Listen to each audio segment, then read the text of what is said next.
Hello hello students, welcome to the my channel.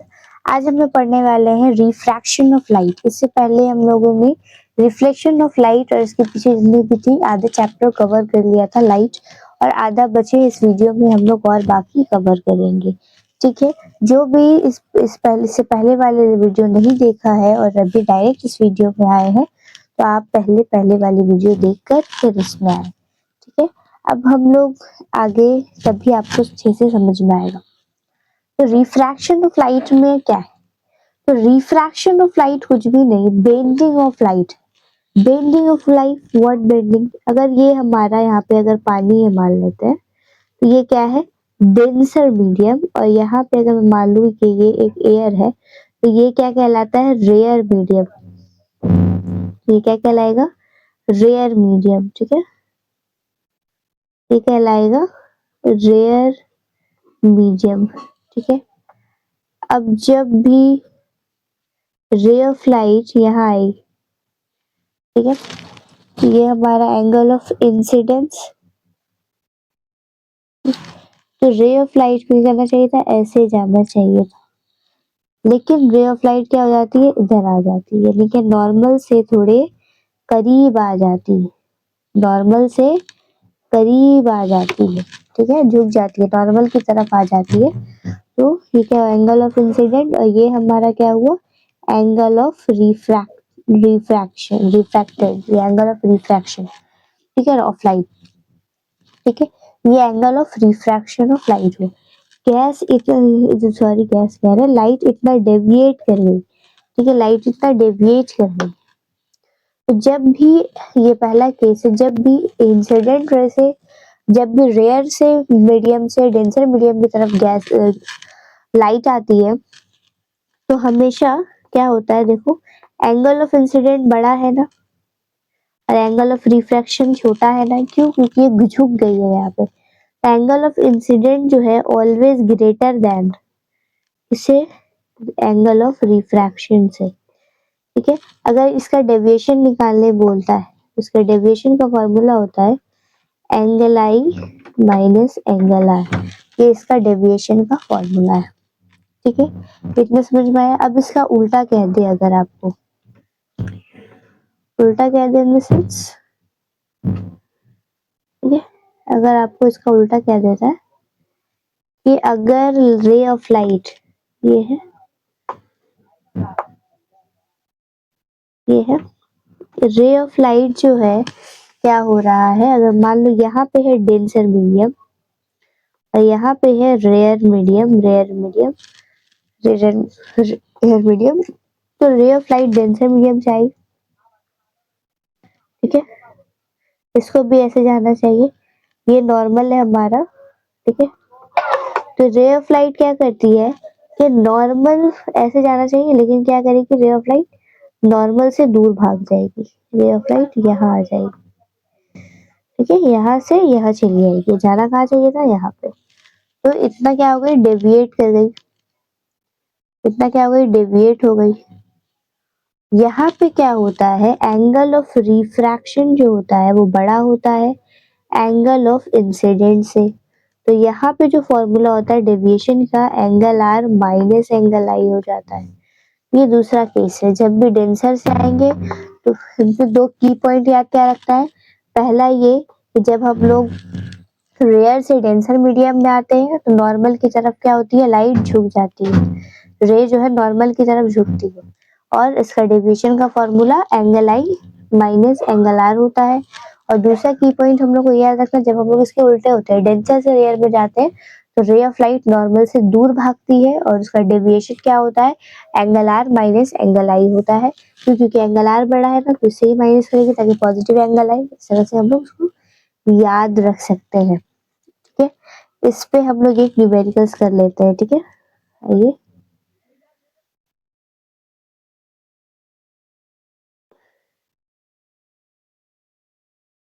ये चलिए, what is the angular deviation during refraction of light is angle of incident? क्या हो रहा है?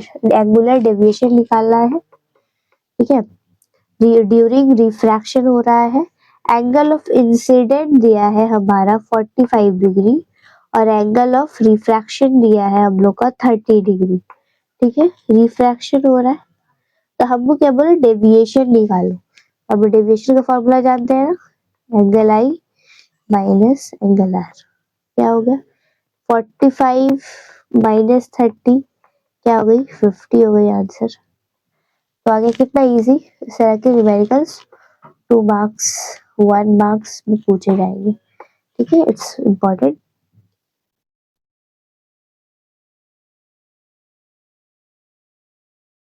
ठीक है, अब हम लोग पढ़ेंगे laws of refraction of light. Laws of refraction of light यही कहता है, the incident ray, refracted ray, normal lying on the same plane, जो के क्या है, जो के फर्स्ट लॉ में कहा जाता है। अब second law is very important. इस सेकेंड को ही हम लोग क्या कहते हैं, स्नेल्स लॉ। इसको ही हम लोग क्या कहते हैं, स्नेल्स लॉ के नाम से भी जानते हैं। Second law is also known as Snell's law. क्या कह रहे हैं, द रेशियो, कि इसका मतलब है साइन। ठीक है,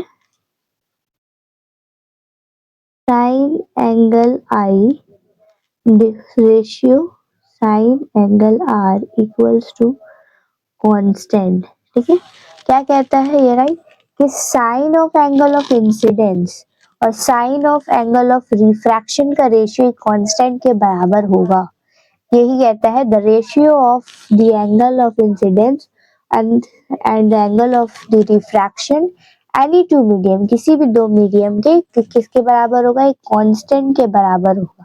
ठीक है, अब वो कांस्टेंट है कौन, इस कांस्टेंट को नाम दिया गया है रिफ्रैक्टिव इंडेक्स। रिफ्रैक्टिव इंडेक्स, इसको म्यू से जाहिर किया जाता है, मी डब्ल्यू म्यू, यानी कि ये है इसका सिंबल, इसको प्रोनाउंस करते हैं म्यू। ठीक है, यही कहता है स्नेल्स लॉ, क्या कहता है, यह क्या कहता है, the ratio of the sine of angle of incident to the sine of angle of refraction are constant. बस ये क्या कहता है, ये कहता कौन है, यही कहता है स्नेल्स लॉ। ठीक है, अब हम लोग जानेंगे कि रिफ्रैक्टिव इंडेक्स एक कांस्टेंट है। ठीक है, और ये रिफ्रैक्टिव इंडेक्स के बारे में अब हम लोग जानेंगे। इसी रिफ्रैक्टिव इंडेक्स में बच्चे को बहुत ज्यादा कंफ्यूजन होता है, ये कुछ नहीं है, ये कांस्टेंट है बस, इसको एक म्यू से डिनोट करते हैं। अब हम लोग और आगे आते हैं। ठीक है, तो refractive index has no unit, no unit. ठीक है, रिफ्रैक्टिव इंडेक्स के पास कोई भी यूनिट नहीं है, ये वाली पॉइंट याद रखना है, रिफ्रैक्शन ऑफ के पास कोई भी यूनिट नहीं है। और रिफ्रैक्शन ऑफ लाइट जो होता है, सॉरी, रिफ्रैक्टिव इंडेक्स जो है वो डिपेंड करती है।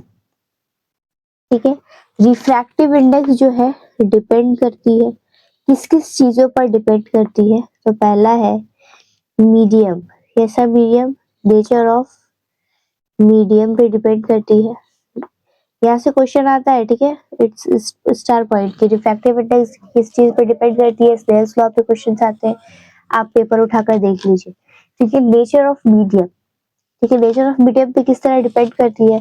अब जैसे कि ग्लास, वाटर, ये हमेशा याद रखना, रिफ्रैक्टिव इंडेक्स डेंसिटी के डायरेक्टली प्रोपोर्शनल होती है।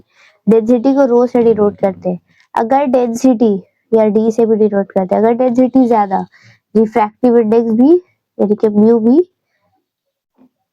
अगर अगर डेंसिटी ज्यादा तो हमारा रिफ्रैक्टिव इंडेक्स यानी कि म्यू, म्यू को थोड़ा सा लिखते हैं, रिफ्रैक्टिव इंडेक्स भी ज्यादा होगा। ठीक है, तो अब भी क्या होता है, ग्लास में डेंसिटी बहुत ज्यादा है, वाटर की भी डेंसिटी ज्यादा है, तो यहाँ पे रिफ्रैक्टिव इंडेक्स ज्यादा होती है। अब जिस पर डेंसिटी ज्यादा है, रिफ्रैक्टिव इंडेक्स ज्यादा है, वहां पे लाइट कैसे चलती है, स्लो चलती है, लाइट कैसे मूव करेगी, स्लो मूव करती है। ठीक है, और ये डिपेंड करता है किस चीज पे, और इसकी दूसरी चीज पे डिपेंड करती है कलर ऑफ लाइट।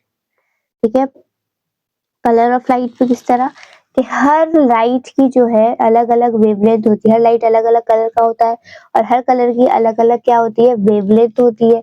अब वायलेट की वेवलेंथ सबसे ज्यादा, यानी कि जिसका रिफ्रैक्टिव इंडेक्स कम होती है, वायलेट की वेवलेंथ सबसे कम होती है। ठीक है, क्या कहना चाह रहे हैं, कलर ऑफ लाइट पे किस तरह डिपेंड करती है कि हर लाइट की अलग अलग वेवलेंथ होती है।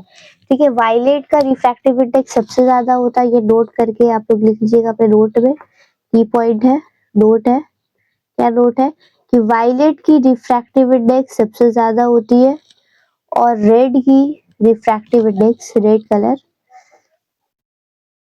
ठीक है, रेड की रिफ्रैक्टिव इंडेक्स कम होती है। ठीक है, रेड की रिफ्रैक्टिव इंडेक्स कम होती है। अब हम लोग आ जाते हैं नेक्स्ट जो है हमारा तीसरी जिस चीज पे डिपेंड करती है रिफ्रैक्टिव इंडेक्स, वो है टेम्परेचर।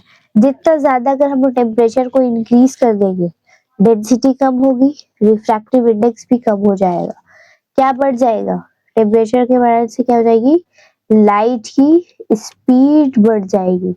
ठीक है, लाइट की स्पीड बढ़ जाएगी, टेम्परेचर बढ़ाने से डेंसिटी क्यों कम हो जाएगी, मॉलिक्यूल दूर दूर चले जाएंगे, गाढ़ापन खत्म हो जाएगा, रिफ्रैक्टिव इंडेक्स भी कम हो जाएगा। तो क्या हो जाएगी, लाइट की जो स्पीड है, लाइट को टकराने के लिए, रोकने के लिए कोई भी चीज मौजूद नहीं होगी और लाइट बहुत ही तेजी से ट्रैवल करेगी। तो रिफ्रैक्टिव इंडेक्स किसी चीज पर डिपेंड करती है और कैसे, मैंने बता दिया, एज एग्जाम में क्वेश्चन आता है। ठीक है, मैं बार बार कह रही हूँ। अब आ जाओ, रिफ्रैक्टिव इंडेक्स की एक फॉर्मूला होता है जिसको हम बोलते हैं CYB, CYB। ठीक है, रिफ्रैक्टिव इंडेक्स दो तरह का होगा। रिफ्रैक्टिव इंडेक्स जैसे कि मैंने कहा साइन आई वही साइन आर, किसी के रिस्पेक्ट में रिफ्रैक्टिव इंडेक्स एक होता है। जैसे कि एयर की रिफ्रैक्टिव इंडेक्स वाटर के रिस्पेक्ट में हम लोग ये निकालते हैं, वाटर की रिफ्रैक्टिव इंडेक्स ऑयल के रिस्पेक्ट में। ठीक है, इस तरह से हम लोग क्या करते हैं, इस तरह से रिस्पेक्ट पे निकालते हैं। ठीक है, अब क्या हो अगर एब्सोल्यूट, और एक तरह का रिफ्रैक्टिव इंडेक्स होता है absolute refractive index, absolute refractive index what, ठीक है, ऐसा रिफ्रैक्टिव इंडेक्स जिसमें एक मीडियम क्या हो, वैक्यूम हो, यानी कि वैक्यूम के रिस्पेक्ट में जब हम लोग रिफ्रैक्टिव इंडेक्स निकालते हैं, ये रहा वैक्यूम के रिस्पेक्ट में जब हम लोग रिफ्रैक्टिव इंडेक्स निकालते हैं, तो इसे हम लोग क्या कहते हैं, उसे हम लोग कहते हैं एब्सोल्यूट रिफ्रैक्टिव इंडेक्स। और वैक्यूम के अलावा किसी के रिस्पेक्ट में हम लोग निकाल रहे हैं, जैसे कोई बैठा है तो मैं अगर कहूँ कोई सामने है नहीं, अच्छा अगर जैसे कि मैं कहूँ कि तुम्हारा घर कहाँ है, तुम्हारा घर है एक लल्लू मोदी दुकान के बगल में। ठीक है, ये लल्लू कोई मोदी दुकान है, उसके बगल में तुम्हारा घर है।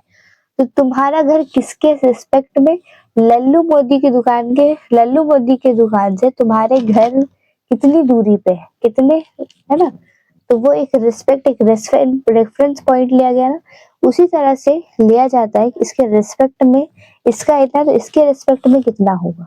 ठीक है, ये रिफ्रैक्टिव इंडेक्स से देखा जाता है, इस पे ज्यादा कंफ्यूज होने की जरूरत नहीं है, आगे सम्स बनाएंगे तो आप लोग को क्लियर होगा। ठीक है, एब्सोल्यूट रिफ्रैक्टिव इंडेक्स समझ में आ गया, इसकी फॉर्मूला C/V, C/V मतलब स्पीड ऑफ लाइट, यहाँ पे लिख लेना। ठीक है, speed of light in air medium, air में लाइट की क्या स्पीड है, और डिवाइडेड बाय स्पीड ऑफ, इसके हमें क्या लिखना है, speed of light in other medium, speed of light in other medium. आज अब हम लोग इसके ऊपर कुछ न्यूमेरिकल्स करेंगे। ठीक है, सम्स करेंगे, न्यूमेरिकल्स करेंगे। द वेलोसिटी ऑफ लाइट, क्या कह रहा है question, the velocity of light in the medium is इतना, what will be the refractive index, जब भी दो मीडियम का जिक्र ना हो, दो मीडियम का जिक्र ना हो, यानी कि दो मीडियम का जिक्र नहीं है, एक ही मीडियम की जिक्र है और दूसरा क्या है नहीं पता, मीडियम नहीं दिया हुआ है कौन क्या है, तो एक को हम लोग क्या मान लेते हैं, एयर मान लेते हैं। ठीक है, तो कोई भी एक मीडियम है, उसका रिफ्रैक्टिव इंडेक्स दिया हुआ है कितना, कोई भी मीडियम का refractive index 2 into 10⁸ metre per second दिया हुआ है, किसी भी मीडियम का रिफ्रैक्टिव इंडेक्स हमको निकालना क्या है, वेलोसिटी दिया हुआ, सॉरी, किसी भी मीडियम का वेलोसिटी दिया हुआ है 2 × 10⁸ वर्ड पे हमको निकालना है refractive index of that medium, उस मीडियम का रिफ्रैक्टिव इंडेक्स हमको निकालना है। तो ये फॉर्मूला है ना, mu equals to C/V, C की वैल्यू हमेशा याद रखना, C means speed of light in vacuum, always 3 into 10 to the power 8 metre per second. तो यहाँ पे हम 3 into 10 to the power 8, यहाँ पे 2 into 10 to the power 8, ये कट गया, 3 by 2 is 1.5।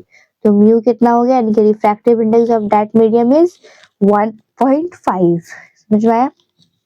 इस पे एक और न्यूमेरिकल करेंगे। It's very important numerical. इस तरह के क्वेश्चंस जो है आपके एग्जाम में पूछे जाते हैं, ठीक है, इसलिए इतने सारे स्टार्स जो है यहाँ पे मैंने बनाए हैं। The refractive index of medium with respect to air, यहाँ पे बोल दिया किसके रिस्पेक्ट में, एयर के रिस्पेक्ट में, angle of incidence is 45 degree, ठीक है, एंगल ऑफ इंसिडेंस यानी कि आई है 45 degree, determine the angle of deviation, refractive index. ये क्वेश्चन हो गया ना?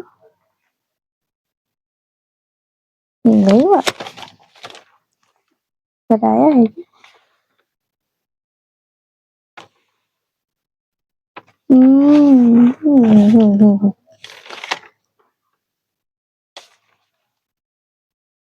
अच्छा, इस क्वेश्चन को कराने से पहले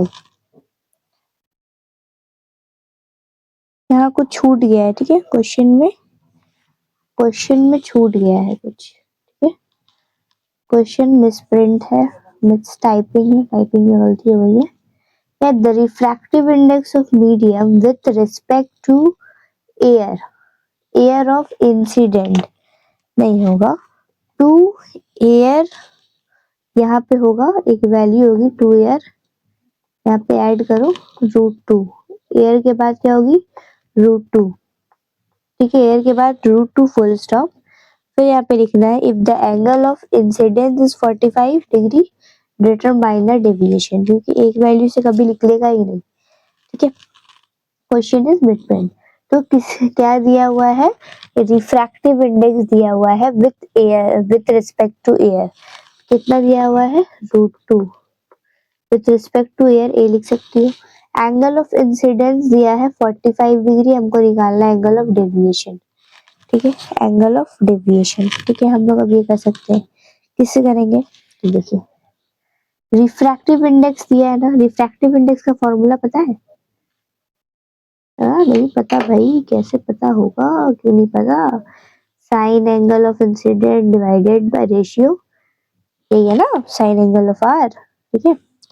अब म्यू की वैल्यू दी हुई है √2, साइन आई की वैल्यू भी दी हुई है साइन 45 डिग्री, है ना, 45 डिग्री हो गया, तो साइन आर को ऐसे ही लिख दो, हम लोग आर पहले निकाल लेंगे। जिसने ट्री को पढ़ा है, साइन 0 की वैल्यू होती है 0, साइन 30 की, साइन 0 इज 0, साइन 0 की वैल्यू इज 0, ठीक है, और 30 की वैल्यू होती है हाफ, साइन 45 की वैल्यू होती है 1/√2, और साइन 60 की वैल्यू होती है √3/2, और साइन 90 की वैल्यू होती है 1।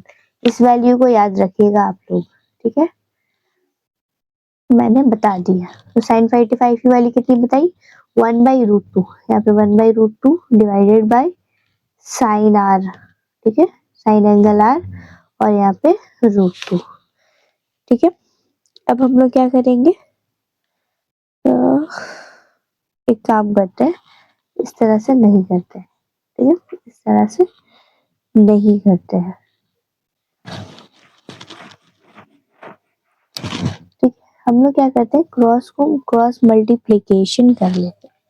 तो यहाँ पे हो जाएगा sine R √2 equals to, sorry √2 equals to sine 45, sine 45, अब sine R equals to sine 45 divided by √2, divided by √2, ठीक है,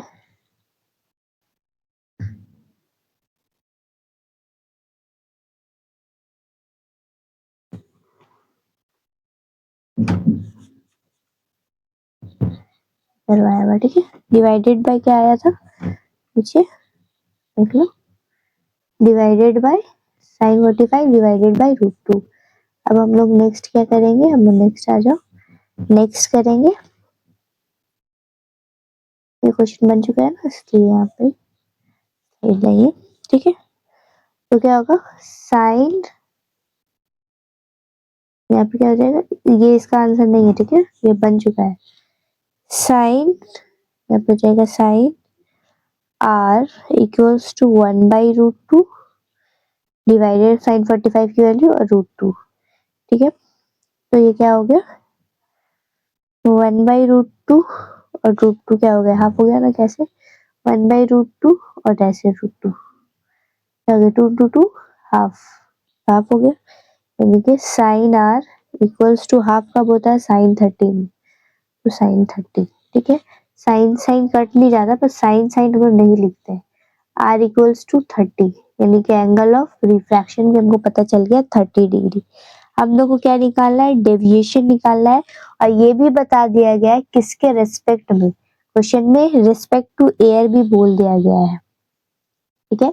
क्वेश्चन में रिस्पेक्ट टू एयर भी बोल दिया गया है। इसके आगे का सम क्या करेंगे, हम लोग जानते हैं, क्या जानते हैं, वी नो दैट, यहाँ पे लिख लीजिएगा, डेविएशन इक्वल्स टू, जब भी rare medium air minus R, angle of incidence is 45 degree minus 30 degree और डेविएशन इज 50 डिग्री।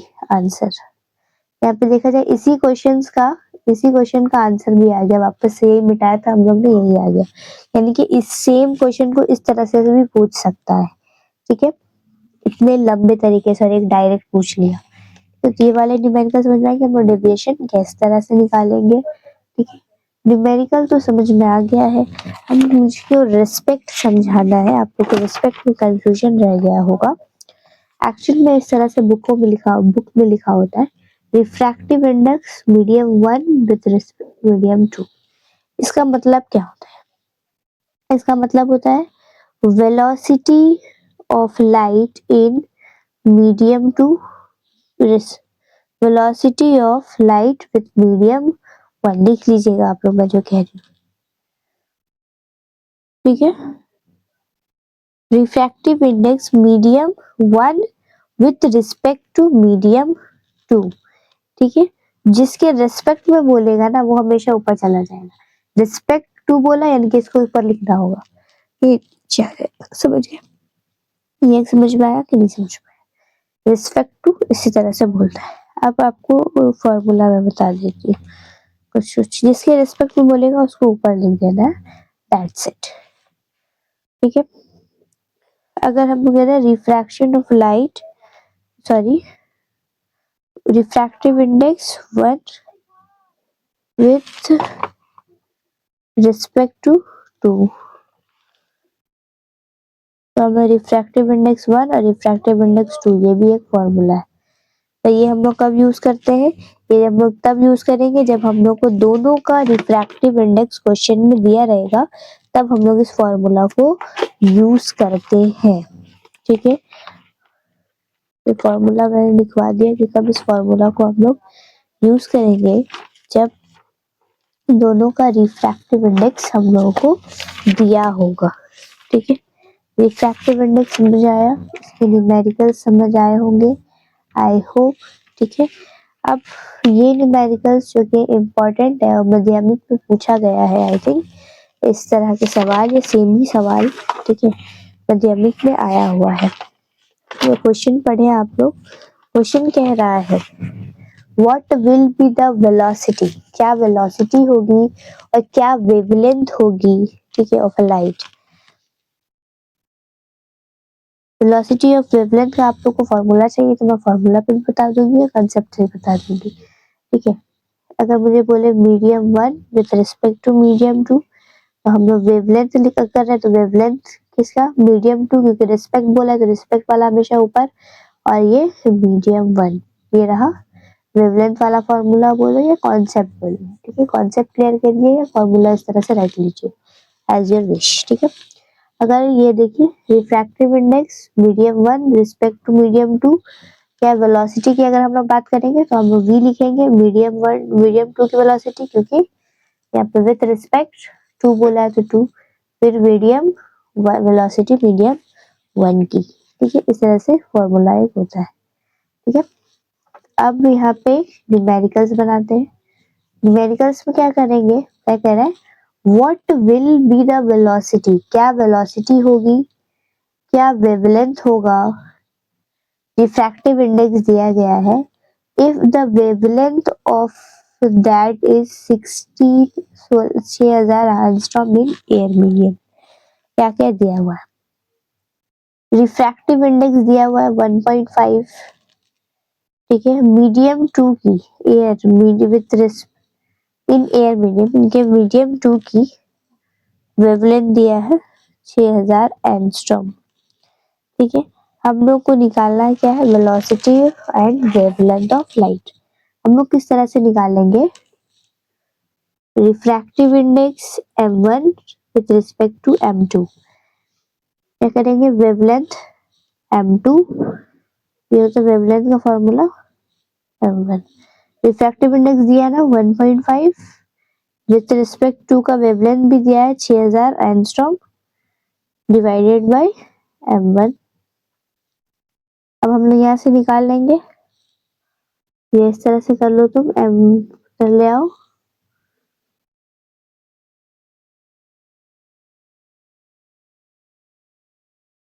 ये इस तरह से किस तरह से कर लेंगे,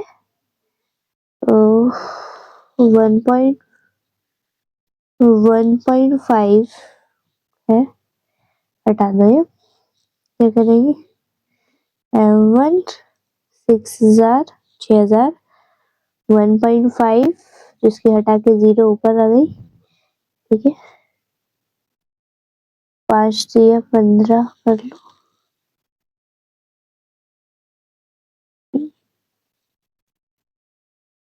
5 एकम 5 मेरा, तो 5 चौके 20,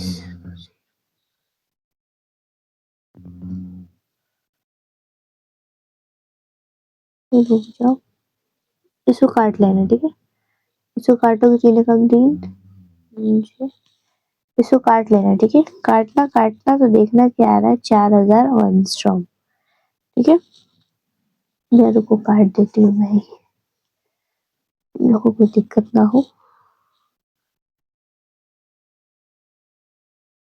6000 इंटू 10 डिवाइडेड बाय 15, है ना, 5 दूना 10, 5 दिया 15, 3 3 दूना 6, 2000, 2 दूना 4, 4000 एंगस्ट्रॉम।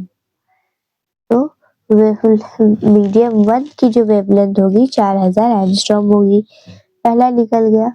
अब हम लोग क्या निकालेंगे, वेलोसिटी, ठीक है, निकालनी क्या होगी अब हम लोग को, वेलोसिटी,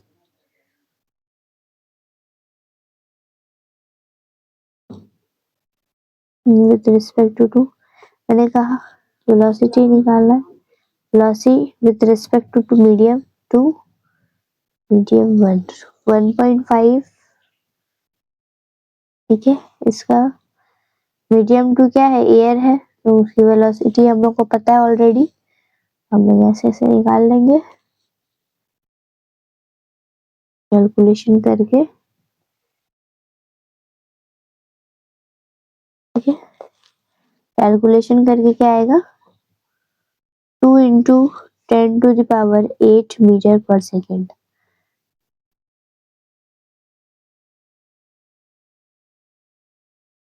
1.5 इसको 1 0 यहाँ 10 का 3 5 जा 10, 3 एकम 3 3 5 15, 5 5 दूना 10, क्या आ गया answer, 2 into 10⁸ metre per second, उसकी वेलोसिटी भी आ गई, इसकी वेवलेंथ भी आ गई, समझ आया, इस तरह से एक न्यूमेरिकल्स आता है,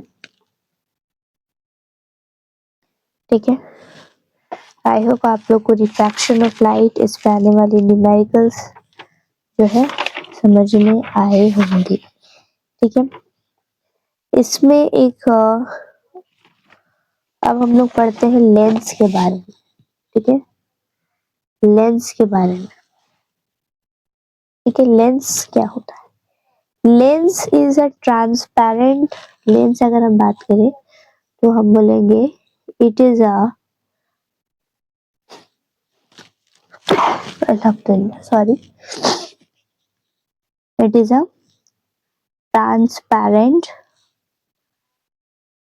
refractive medium which is covered two side, ठीक है, which is curved two side, ठीक है, it is called lens।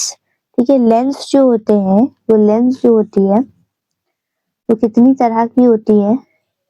Lens is two type, convex and concave, convex and concave. अब ये बनता किस तरह से है? जब दो इस तरह का सर्कल लेंगे, दोनों इंटरसेक्ट कर रहा है, तो ये पूरी वाली लाइन को अगर हम लोग मिटा देंगे, ये पूरी लाइन को मिटा दो, ये एक लेंस बन जाता है इस तरह से। एक लेंस बन गया ना, दो सर्कल है, ये वाले हिस्से क्या, वो एक लेंस बन जाती है। ये सबको मिटा दो ध्यान से, तो एक लेंस बन जाती है। इस लेंस को हम लोग क्या कहते हैं? Convex lens. ठीक है, समझ रहा है कॉन्वेक्स लेंस किस तरह से बन रहा है? अगर अब हम लोग सर्कल है, इस दो सर्कल को क्या करें, इस दो सर्कल को थोड़े दूर दूर रखें, उसके बाद ये हिस्सा काटे, ठीक है, और ये पूरा हटा दे, ये भी एक लेंस बनेगा इस तरह से। जो मिटा है उसको हम जोड़ दे रहे हैं, जो लेंस बन रहा है ये कहलाता है कॉनकेव लेंस, कहलाता है कॉनकेव लेंस। ठीक है, तो अब समझ में आ गया कॉन्वेक्स और कॉनकेव लेंस कहते किसे हैं। ठीक है, ये रहा कॉन्वेक्स लेंस और ये हमारा कॉनकेव लेंस।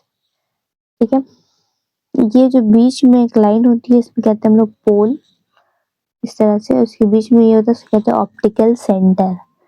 ये लाइन को हम लोग कहते हैं प्रिंसिपल एक्सिस। ठीक है, straight line passes, principal axis किसे कहते हैं? पहले लिखिए अपनी टर्म, पहले हेडिंग डालिए आप लोग लेंस, और मैंने जो लेंस की हेडिंग बताई, lens is a transparent refractive medium which is curved at two side. फिर आप लोग दिखाइए कि लेंस जो है दो तरह की होती है, लेंस कॉन्वेक्स, कॉन्वेक्स को कहते हैं कन्वर्जिंग मिरर, ठीक है, कन्वर्जिंग लेंस। ठीक है, क्यों कहते हैं बाद में बताएंगे। और कॉनकेव को कहते हैं हम लोग डाइवर्जिंग लेंस, ठीक है, क्या कहते हैं? Diverging lens. अब आप लोग हेडिंग दीजिए व्हाट टर्मिनोलॉजी टू लेंस, उसके बाद लिखिए प्रिंसिपल एक्सिस, उसके बाद क्या लिखना है? उसके बाद लिखिए प्रिंसिपल एक्सिस, फिर ये ड्रॉ दीजिए और मैं क्या लिखिए straight line passes to center, ठीक है, principal axis. Number 2 is optical center, a point where no deviation of light। ये है ना, ये कहलाता है मेरा पोल। ठीक है, यहाँ पे जो बीच में एक पॉइंट होती है वो कहलाती है ऑप्टिकल सेंटर। यहाँ से रे ऑफ लाइट जाएगी, यहाँ से जो रे ऑफ लाइट है वो इस तरह से सीधी गुजर जाती है, नो डेविएशन, जहाँ पे डेविएशन नहीं होता है, मुड़ती नहीं है, झुकती नहीं है। ठीक है, प्रिंसिपल फोकस हम लोग कहते हैं जहाँ पे रे ऑफ लाइट पैरेलल आके कन्वर्जन कर जाती है। फोकल लेंथ हम लोग को पता है, पोल से लेके फोकस तक की दूरी, इट्स कॉल्ड फोकल लेंथ। ठीक है, ये देखिए अगर मैं एक लेंस को ड्रॉ करूं, ये मेरा ऑप्टिकल सेंटर, ये हमारा पोल। ठीक है, ये हम अगर मैं बात करूं कि ये जो सर्कल था उसका सेंटर ऑफ कर्वेचर, और इसकी अगर मैं बात करूं रेडियस ऑफ कर्वेचर है, ये फोकस है, ये भी फोकस है। ठीक है, दो फोकस होता है 2f1 एंड 2f2। तो फोकस से पोल से लेके फोकस तक की दूरी इज कॉल्ड फोकल लेंथ। ठीक है, ना समझ में आया focal length. Rule formation of image पता है, पिछले क्लास में बताया था कि रूल क्या है। Rule of formation of image क्या है कि जब भी रे ऑफ लाइट क्या करेगी, जब भी rate of light optical centre के पास से आएगी तो क्या चली जाएगी, डेविएट नहीं करेगी, ये पहला रूल है। ठीक है, फिर कह रहा है एक दूसरा रूल है कि जब रे ऑफ लाइट ऑप्टिकल पैरेलल आती है, पैरेलल आए थोड़ा सा ड्रॉ करने में ही दिक्कत हो रही है, ठीक है। जब रे ऑफ लाइट क्या हो, पैरेलल आए, जब रे ऑफ लाइट क्या है, पैरेलल आए, तो वो पोल से लग के क्या होगी, प्रिंसिपल एक्सिस के बाद वो फोकस में जाके कन्वर्ज करेगी। ये फोकस है, ठीक है, ये फोकस पे जाके मिल जाएगी, ठीक है। अगर रे ऑफ लाइट कहाँ से आ रही है, ऑलरेडी फोकस से आ रही है, ये फोकस है ना मेरा, जैसे रे ऑफ लाइट आ रही हो, अगर यहाँ प्रिंसिपल एक्सिस पे टच हुई, ऐसे आ रही है, तो ये वापस कैसे चली जाएगी, पैरेलल चली जाएगी। अगर ये फोकस से आ रही है तो पैरेलल चली जाएगी, पैरेलल आएगी तो फोकस से गुजर जाएगी। तो समझ में आया। अब हम लोग क्या करेंगे, image formation by convex lens, image को फॉर्म करेंगे। सबसे पहले एक स्ट्रेट लाइन ड्रॉ करेंगे, ये पहला है। हम लोग जब ऑब्जेक्ट को कहाँ रखेंगे, इन्फिनिटी पे। ऑब्जेक्ट कहाँ पे है, ऑब्जेक्ट एट इन्फिनिटी। अगर ऑब्जेक्ट कहाँ पे रख रहे हैं हम, इन्फिनिटी पे रखा है ऑब्जेक्ट को, अगर ऑब्जेक्ट कहाँ पर है, इन्फिनिटी पर है, तब क्या होगा, ऑब्जेक्ट अगर इन्फिनिटी पर है, ये देखिए, ये है रे ऑफ लाइट, ये है कॉन्वेक्स लेंस, इधर ऑप्टिकल सेंटर, ये रहा लीवरी लाइन ऑप्टिकल सेंटर, ये है मान लो F2, ये है 2F2, इसको मान लो F1, ये है 2F1। अब रे ऑफ लाइट कैसे आएगी, ये रे ऑफ लाइट आई पैरेलल प्रिंसिपल एक्सिस के, फोकस से गुजर गई, फिर यहाँ से भी एक रे ऑफ लाइट आएगी और यहाँ पे आके लग जाएगी। इमेज यहाँ पे फॉर्म होगा, ठीक है, इमेज यहाँ पे फॉर्म होगा। कैसा इमेज होगा, पॉइंट साइज इमेज, इमेज क्या होगी, पॉइंट साइज इमेज होगा, ठीक है। इमेज, अब हम अगर इसका नेचर ऑफ द इमेज क्या लिखेंगे, nature of the image real and inverted, और क्या हो रहा है, पॉइंट साइज इमेज बना है ना, पॉइंट साइज इमेज बना है, रियल एंड इन्वर्टेड है, और इमेज कहाँ बना है, एट फोकस पे। अगर इन्फिनिटी पे रखा है तो इमेज कहाँ बना है, एट फोकस पे। अब अगर हम लोग दूसरा जो बनाएंगे, जब ऑब्जेक्ट को 2F1 पर रखना है, ऑब्जेक्ट एट 2F1, वापस से हम लोग रहेंगे, ये हमारा ऑप्टिकल सेंटर, ये F2, ये 2F2, ये F1, ये 2F1, ठीक है। अब कहाँ पे रखा, ऑब्जेक्ट को 2F1 पे रखा है, ये है हमारा ऑब्जेक्ट। अब जब ऑब्जेक्ट जब 2F1 पर है, यहाँ से रे ऑफ लाइट पैरेलल आई, रे of light parallel I, focus से होके गुजरेगी, गुजर गई, और एक रे ऑफ लाइट क्या होती है, ऑप्टिकल सेंटर से गुजरती है। तो हम लोग क्या देखते हैं, जब ये आगे जाके मिलती है, यहाँ पे इस तरह से इमेज फॉर्म होगा। देखते हैं हम लोग बिटवीन F2 एंड 2 F2 और 2F2 के बिटवीन इमेज बन जाती है, यहाँ पे इस तरह से इमेज बन जाएगी, ठीक है। तो हम लोग यहाँ पे क्या देखते हैं, पोजीशन क्या देखते हैं, इमेज कहाँ बन रही है, F2 एंड 2F2, और इमेज का नेचर रियल और इन्वर्टेड होता है, और साइज कैसी होती है, डिमिनिश्ड होती है, ठीक है। अब अगर तीसरा हम लोग देखना चाहे, अगर ऑब्जेक्ट को, सॉरी यहाँ पे मैंने ऑब्जेक्ट को, थोड़ी सी गलती हो गई है पीछे वाले में, यहाँ पे ऑब्जेक्ट को मैंने बियॉन्ड 2F2 रखा है, ये देखो, ये ऑब्जेक्ट को हम लोगों ने बियॉन्ड रखा है, यहाँ पे क्या लिखना है, 2F1 के बाहर। जब हम लोग बियॉन्ड 2F2 रखते हैं, 2F1 रखेंगे, तब इमेज कहाँ बनेगा, F2 और F1 के बीच में बनेगा। आप पेंसिल स्केल से अच्छे से बनाइएगा तो वो मिलेगा, ठीक है, वो मिल जाएगा। अब हम लोग आ जाते हैं, इधर पे आ जाते हैं। अब ऑब्जेक्ट को 2F1 पे रखेंगे, एग्जैक्ट 2F1 पे, क्या होगा, हमारा लेंस, मान लो ये ऑप्टिकल सेंटर, रे ऑफ लाइट आई पैरेलल, ये हमारा फोकस, ये 2f2 ये 2f2, तो क्या हो गई, फोकस से गुजर गई, ठीक है, और एक ऑप्टिकल सेंटर से सीधा गुजर गई, तो ये यहाँ पे आके मिलती है, ठीक है।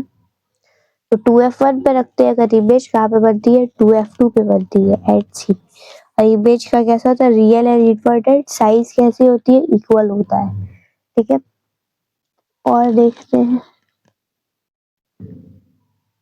ये है हमारा ऑप्टिकल सेंटर, यहाँ पे अगर रखे, ये है f1, ये है 2f1, ये है f2, ये है 2f2, ठीक है। अगर हम लोग अब ऑब्जेक्ट को यहाँ पे रखेंगे बिटवीन f2 और 2f2, क्या होगा, ये पैरेलल आई रे ऑफ लाइट, और फिर यहाँ से यहाँ चली आई, फोकस से गुजरी है, ठीक है।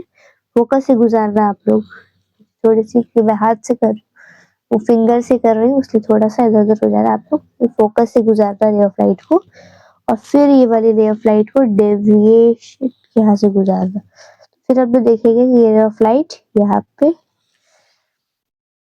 कहाँ पे बियॉन्ड 2f2 आई है, देखो ये रे ऑफ लाइट यहाँ पे बियॉन्ड 2f2 आता है, 2f2 आई है, यानी कि इमेज कहाँ बनेगा, बिटवीन, अगर 2f1 f1 रखते हैं, इमेज बियॉन्ड 2f2 बनता है, और इमेज कैसी होती है, रियल एंड इन्वर्टेड होती है, और इमेज का साइज देख लो लार्ज होता है, बड़ी साइज बनी है इमेज की, ठीक है। अब हम लोग, ठीक है, अब क्या करते हैं, ये हमारा कॉम्प्लेक्स,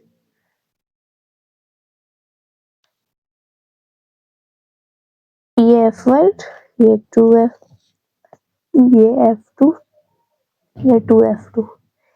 अब हम लोग क्या करते हैं कि ऑब्जेक्ट को, ये जो हमारा ऑब्जेक्ट है, उस ऑब्जेक्ट को f1 पे रखते हैं, तो ये पैरेलल आई, फिर ये फोकस से गुजर गई, ठीक है, फिर ये यहाँ से आई, यहाँ से ऐसे गुजर गई। तो हम लोग क्या देखेंगे, ये हाईली मैग्नीफाइड है, पीछे जाके इसको मिलाएंगे, देखिए तब ये पीछे से मिली, तो हाईली मैग्नीफाइड होती है जब हम लोग f1 यानी कि फोकस पे रखेंगे, सॉरी इसको पीछे से नहीं मिलाएंगे, सॉरी मत मिलाना प्लीज,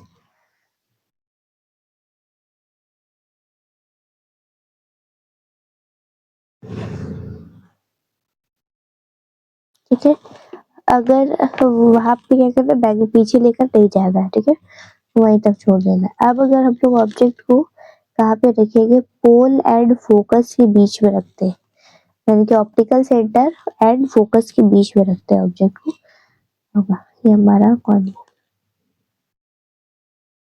ऑप्टिकल सेंटर, ये होगा प्रिंसिपल एक्सिस, ये हमारा,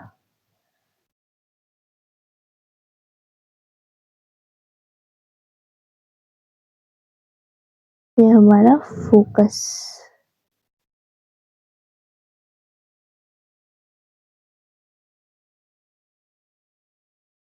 पोल और फोकस के बीच में ऑब्जेक्ट को रखा है, यहाँ से फ्लाइट आई और यहाँ तक आई, तो यहाँ से फोकस से गुजर गई, ठीक है। फिर रे ऑफ लाइट क्या हुई,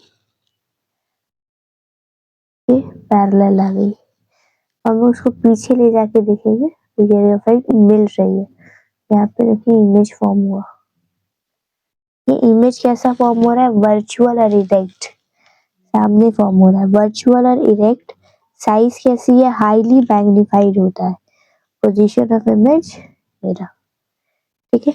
यहाँ से हम लोग का लेंस जो है समझ में आया। अब हम लोग पढ़ेंगे मैग्निफिकेशन, ठीक है, लीनियर मैग्निफिकेशन होता क्या है, लीनियर, मैं जो कह रही हूँ उसको प्लीज आप लोग कॉपी को लिखिएगा, ठीक है, मेरी बात वेस्ट नहीं है, कॉपी पे लिखिएगा। लीनियर मैग्निफिकेशन कहलाता है the ratio of the size of image to the size of object is called linear magnification.